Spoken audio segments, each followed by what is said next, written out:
اعوذ باللہ من الشیطان الرجیم بسم اللہ الرحمن الرحیم۔ پہلی تختی کا 11واں سبق حرف زا کے متعلق ہے۔ حرف ہے زا۔ مخرج: زبان کی نوک اور ثنائے سفلی یعنی نیچے کے دانت و علیا یعنی اوپر کے دانت کے اندر والے کنارے، اس سے زا ادا ہوتا ہے۔ یعنی زبان کی نوک جب اوپر اور نیچے کے اگلے دانتوں کے درمیان ہو تو اس سے زا ادا ہوتا ہے۔ جیسے کہ آپ کو اس نقشے میں نظر آ رہا ہے کہ زبان دونوں دانتوں کے درمیان ہے۔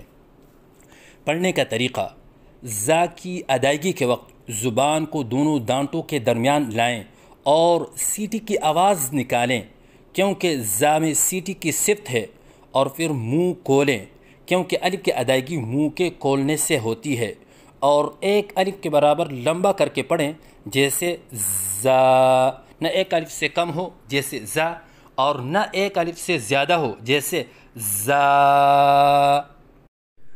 غلطیوں کی نشاندہی: بعض بچے زا کی ادائیگی کے وقت منہ بند رکھتے ہیں، یہ غلط ہے، جیسے ز، کیونکہ الف کی ادائیگی منہ کے کھولنے سے ہوتی ہے، جیسے زا۔ بعض بچے الف کے بعد حمزہ کا اضافہ کرتے ہیں، یہ غلط ہے، جیسے زا۔ بعض بچے زا کے الف کی ادائیگی کے وقت آواز میں لہراؤ سا پیدا کرتے ہیں، یہ غلط ہے، جیسے زا۔ بعض بچے زا کی ادائیگی کے وقت سیٹی نہیں کرتے، یہ غلط ہیں، جیسے زا۔ تو اس کا آسان طریقہ یہ ہے کہ بچے سے بار بار اس طرح مشق کروائیں،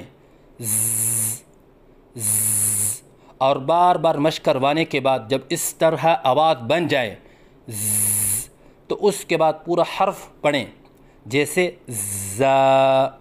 تو اس طرح مشق کروانے سے انشاءاللہ سیٹی کی آواز درست ہو جائے گی۔ اگر ان غلطیوں میں سے بچہ کوئی ایک غلطی کر رہا ہے، جیسے لہراؤ والی غلطی ہو، تو اس کو درست کرنے کا طریقہ یہ ہے کہ استاد کو چاہیے کہ پہلے بچے کے سامنے صحیح ادائیگی کرے، جیسے زا، پھر بچہ جو غلطی کر رہا تھا اسی کو دہرائیں، جیسے زا، تاکہ بچے کے سامنے صحیح اور غلط کے درمیان فرق واضح ہو جائے۔ اگر اس سے بھی یہ غلطی درست نہیں ہوئی تو اس کو درست کرنے کا آسان طریقہ یہ ہے، جیسے کہ کسی کا نام زاہد ہو تو زاہد کا نام بالکل آہستہ بولیں، زاہد۔ تو دیکھیے، نہ ہم منہ بند کر کے نام لیتے ہیں زاہد، اور نہ ہم حمزہ کے ساتھ نام لیتے ہیں جیسے زاہد، اور نہ ہم لہراؤ کے ساتھ نام لیتے ہیں جیسے زاہد۔ جیسے لفظ زاہد کے زا کے اندر آواز درست ہوتی ہے، ایسے ہی حرف زا کے اندر آواز درست ہونی چاہیے۔